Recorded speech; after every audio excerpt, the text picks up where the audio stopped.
We turn to the other developing headline we're following at this hour. News from the White House late today that discussions are in the works for Vladimir Putin to come to Washington. The news late today coming in a tweet from the White House Press Secretary Sarah Sanders. And it all comes as the president tried to clarify what he said on the world stage when he appeared side to side with Vladimir Putin. And he sided with him over his own intelligence agencies. Tonight, right here, you're about to see the president's director of national intelligence, the moment he's told live on stage about this new tweet that plans are in the works to bring Putin to America. Here's ABC senior White House correspondent Cecilia Vega tonight. As President Trump boasts about his relationship with Vladimir Putin, calling their meeting a great success, his White House, for the third consecutive day, was forced to issue yet another Russia walkback. This time over a proposal by Putin himself. Russian authorities would question the 12 Russian military officers recently indicted by special counsel Robert Mueller, with Americans invited to watch. In exchange, Moscow would then be allowed to question American citizens accused of unspecified crimes. In Helsinki, the president seemed thrilled by the idea. What he did is an incredible offer. He offered to have the people working on the case come and work with their investigators with respect to the 12 people. I think that's an incredible offer. Okay? One of the Americans Russia wants to question, former U.S. ambassador to Russia, Michael McFaul. The White House asked if they would allow that. Does President Trump support that idea? Is he open to having U.S. officials questioned by Russia? The president's going to meet with his team, and we'll let you know when we have an announcement on that. The backlash immediate, from McFaul pleading directly with the Trump administration. My government, I hope, will step up today and categorically swat this back. And when I mean my government, I mean my president of the United States of America. To Capitol Hill. Naive and absurd.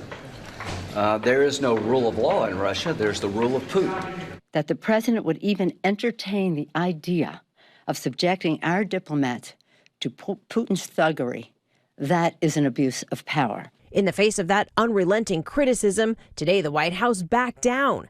Press Secretary Sarah Sanders saying in a statement, it is a proposal that was made in sincerity by President Putin, but President Trump disagrees with it. And Secretary of State Mike Pompeo made it crystal clear. The administration is not going to force Americans to travel to Russia to be interrogated by Vladimir Putin and his team.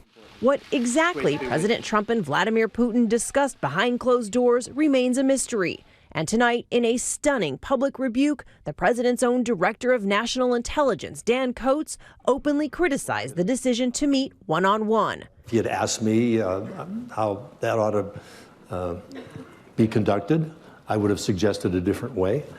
But that's not my role. That's not my job. So it is what it is. Coates says he has no idea what the leaders discussed, but one person who does, the president's translator, Marina Gross. In Congress, Republican and Democratic leaders are now debating whether to request her notes or compel her to testify. Let's face it, the interpreters were the only ones there. Russia's going to play this game. They're already out there talking about important agreements being reached, and they will, over the next while, characterize those agreements in the way that they want to.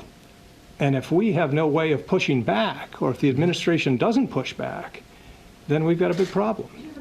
And Cecilia Vega joins us now from the White House. And Cecilia, we heard from the Director of National Intelligence, Dan Coats, a Republican, in your report there. He said today that he would not have advised to have that 2-hour meeting with only the president and Vladimir Putin behind closed doors, that he would have suggested another way. And then there was also this moment today when he was suddenly told of a tweet that had just come from the White House about Vladimir Putin now coming to the U.S. I wanted to show everyone at home and watch the Director of National Intelligence, watch his reaction.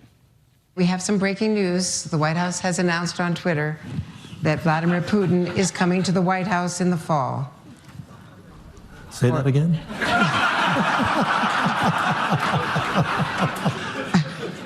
That's going to be special. So, Cecilia, the White House did say late today that discussions are underway for Putin's visit. But clearly, the Director of National Intelligence there, who just said the Russians are still at this, that the warning light is blinking red, it was clear he had no idea this was coming. It certainly seems so, David, and that was far from the only stunning moment during that interview. Coates also said that Putin may have recorded Donald Trump in their one-on-one meeting behind closed doors. And when Coates was asked if he's ever considered resigning, David, he said, there are days when you think, what am I doing? But he said, as long as he is able to speak the truth, he's on board. All right, more to come on this story. Cecilia Vega tonight. Hi, everyone. George Stephanopoulos here. Thanks for checking out the ABC News YouTube channel. If you'd like to get more videos, show highlights, and watch live event coverage, click on the right over here to subscribe to our channel. And don't forget to download the ABC News app for breaking news alerts. Thanks for watching.